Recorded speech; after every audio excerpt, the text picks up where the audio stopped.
सफलता का वाकई में कोई शॉर्टकट नहीं होता, लेकिन जब 10 दिन बचे हो बोर्ड एग्जामिनेशन में आईएससी के और आईसीएसई क्लास 10 2023, उस समय स्टूडेंट सेलेक्टेड चैप्टर ही पढ़ेंगे सफलता प्राप्त करने के लिए। यह फिक्स्ड है और उन्हीं से उनको अच्छे मार्क्स आएंगे। मैं ये नहीं कह दे रहा हूं कि 98% 99% मार्क्स आ जाएंगे, लेकिन जब हम रिवीजन करते हैं तो कुछ चैप्टरों को सेलेक्ट करते हैं।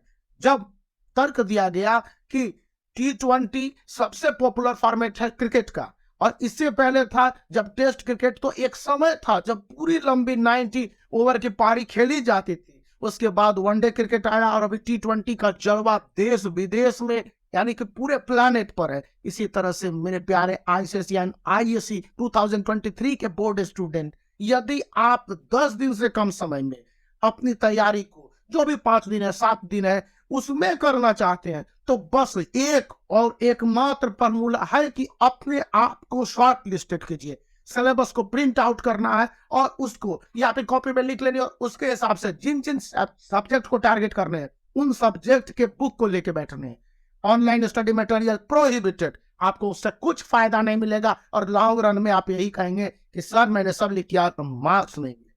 दूसरी बात, उन में जो इंपॉर्टेंट बोल्ड पॉइंट है, बॉक्स है, जो भी रेफरेंस टू कंटेक्स्ट है, जो भी हाईलाइटेड है, और बड़े बड़े चैप्टर्स को जिसमें कि असेस किया जा सकता है उनको पढ़े। बॉक्स में कुछ दिए गए होते हैं, फिगर बेस्ड कुछ दिए गए होते हैं, कुछ हाईलाइटर्स होते हैं। अब इन डिटेल पढ़ने का इस समय नहीं है तो क्या करेंगे? शॉर्टकट में ही चलेंगे और एक दिन में कम से कम 4 सब्जेक्ट को टारगेट करें, क्योंकि इससे यह होगा कि आपके रिफ्रेशमेंट मिलते जाएंगे। अब यहां पर यह नहीं है कि इजी चैप्टर पढ़े और डिफिकल्ट चैप्टर को छोड़ दें। सब चैप्टर इजी है, सब चैप्टर डिफिकल्ट है, सब सब्जेक्ट इजी है, सब सब्जेक्ट डिफिकल्ट है। नहीं पढ़ते हो डिफिकल्ट है, पढ़ते हो आसान है। दूसरे पॉइंट है कि आप किसी भी एक्सपीरियंस्ड आईसीएसई एंड आईएससी के एग्जामिनर से पूछ लो, वो सब कहेंगे PYQs बनाओ, PYQs बनाओ। मैं देख रहा था जहां पर, आपको देख लीजिए। और मैं इस 2 बुक को बहुत ज्यादा रिकमेंड करता हूं कि ये लगभग बाइबल है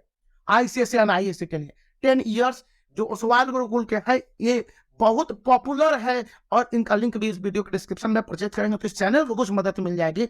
लेकिन सबसे बड़ी बात है कि इनसे आपके क्वेश्चन 100% रहते हैं, जो कि बोर्ड एग्जामिनेशन में 70 to 75% तक पहुंचते हैं। अब आप पूछोगे कि कैसे पहुंचते हैं, तो मेरे बच्चे जरा सोचो कि यदि आप 2015 से बनाना शुरू कर देते हो और 16 से, तो केवल एक सब्जेक्ट आईसीएसई के लिए इंग्लिश वही चेंज हुआ है और हिंदी में 1-2 चैप्टर डिलीट कर दिए गए हैं, उनके क्वेश्चन आंसर नहीं बनाने हैं। इस तरह से कंप्यूटर में भी कुछ चेंजेज हुए हैं, तो उन दोनों को छोड़ते हुए चलने ऐसे सब्जेक्ट में। लेकिन बाकी सब तो ओवरऑल सही है, मर्चेंट ऑफ वेनिस है, टेम्पेस्ट है, इन सबको कवर अप करने हैं तो करेंगे ही करेंगे। और इसके अलावा जितने भी मैथमेटिक्स के टॉपिक्स हैं, कुछ नए चैप्टर जीएसटी वगैरह लाएंगे क्लास 10 में, उनको आप इंक्लूड करो और उस हिसाब से जो लास्ट 2 इयर्स के क्वेश्चन है उसी को बनाओ।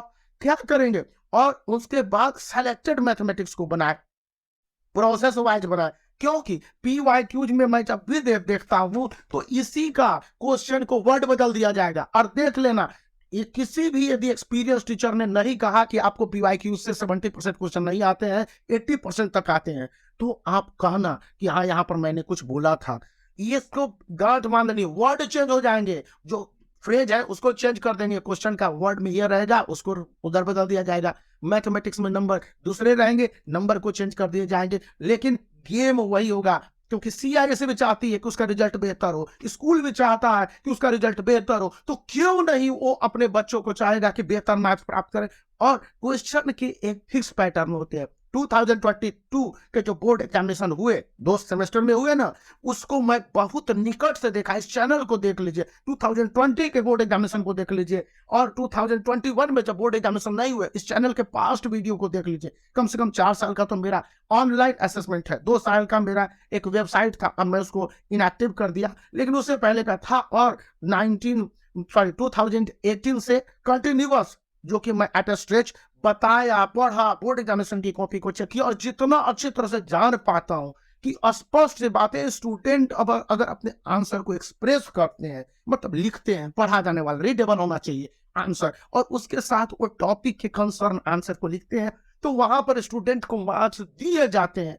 जानते हैं, एग्जामिनर जब पहले दिन ट्रेनिंग होती है कॉपी चेक करने से पहले, तो कहा जाता है कि आप स्टूडेंट को मार्क्स काटने की प्रवृत्ति से न बैठे, स्टूडेंट को मार्क्स अवार्ड करने की प्रवृत्ति से बैठे। स्टूडेंट में एक अच्छा एटमोस्फेयर बनना चाहिए। रिजल्ट खराब होगा, स्टूडेंट के मूड खराब होंगे और स्टूडेंट परेशानियों में पड़ते हैं। अभी कितना स्टूडेंट व्यग्र है, इम्पेशेंट है, बहुत सारे स्टूडेंट है बार बार इस तरह से परेशानियों में जूझ रहे हैं। उस कंडीशन में स्टूडेंट के सामने बहुत ही लिमिटेड ऑप्शन आ जा रहे हैं। तो यहाँ पर है कि आपके जो असेसमेंट है उनमें सिलेबस को ध्यान रखिए। सिलेबस में जैसे कि मर्चेंट ऑफ वेनिस में लिमिटेड कर दिया गया एक्ट है, टेम्पेस्ट में एक्ट को भी लिमिटेड कर दिया गया, मैथमेटिक्स में भी उसी तरह से, साइंस में भी, आपके फिजिक्स केमिस्ट्री बायो में किए गए हैं ना कुछ कुछ चैप्टर को शॉर्ट आउट। यहाँ पर कुछ पॉइंट्स को एक्सक्लूड कर दिए गए ज्योग्राफी में। तो उन सब चीजों को ध्यान में रखेंगे। इकोनॉमिक्स क्लास 12 जो ह्यूमैनिटीज है वहां पर भी कुछ कुछ पॉइंट्स को डिलीट कर दिए जाए। उन पॉइंट्स को छोड़ने हैं कि हमारे पास तो स्मार्ट स्टडी करनी है, यही है स्मार्ट स्टडी, कम समय में सबसे ज्यादा तैयारी करनी है। मैं इसलिए वीडियो को बना रहा हूं कि पॉइंट को समझने की कोशिश करनी है। आपके पीवाईक्यू से क्वेश्चन रहेंगे, वर्बल पॉइंट से रहेंगे, वर्ड चेंज कर दिए जाएंगे। थर्ड और इंपॉर्टेंट पॉइंट है कि रिवीजन करने। जो आपने सुबह में पढ़ा दोपहर में रिवीजन करने, दोपहर में पढ़ा शाम में रिवीजन करने, और शाम में पढ़ा रात में रिवीजन करने। अभी जो 24 घंटे हैं इसको आप 48 आवर्स नहीं कर सकते, लेकिन इस 24 घंटे को अच्छी तरह से यूटिलाइज मैक्सिमम वे में करना है। और मैक्सिमम वे में करने के लिए स्टूडेंट के पास एक गोल ओरिएंटेशन होना चाहिए और एक दिन का आप टाइम टेबल बनाओ।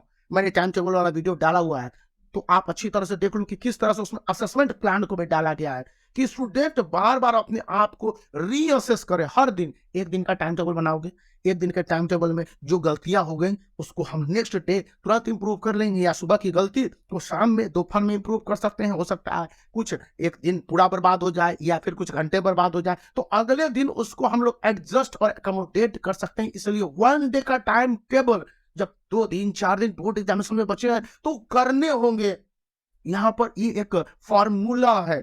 और इसके साथ last but not least, student को पेशेंट कूल काम रहने हैं, चीयर अप करने हैं। यहाँ पर इम्पेशेंट होने से काम नहीं चलेगा। याद रखना, बोर्ड एग्जामिनेशन तुम्हारा है तो बोर्ड एग्जामिनेशन CISE का भी है, बोर्ड एग्जामिनेशन उस स्कूल का भी है जिसमें पूरे 10 साल तक, 5 साल तक, 4 साल तक, 3 साल तक तुमको पढ़ाया और आज बोर्ड एग्जामिनेशन ले रहे हैं। उन टीचरों की बोर्ड एग्जामिनेशन नहीं है जिसने तुम्हें पढ़ाया और आज आपको छोड़ दिया बोर्ड एग्जामिनेशन देने के लिए। उन्होंने तैयार किया होगा, यदि किसी तरह की उनकी लापरवाही होगी तो अभी के समय में उसको कवर अप किया जा सकता है। याद, इन पॉइंट्स को रखने के बाद गो थ्रू कीजिए और वीडियो को लाइक करने के साथ चैनल को सब्सक्राइब करके रखिए, क्योंकि ये शॉर्टकट्स आपको 100% काम देंगे। और इस जब आप एग्जामिनेशन देके आइएगा पेपर, तो मुझसे जरूर इस वीडियो के कमेंट सेक्शन में कमेंट कीजिएगा मैंने क्या कहा, इंपॉर्टेंट था या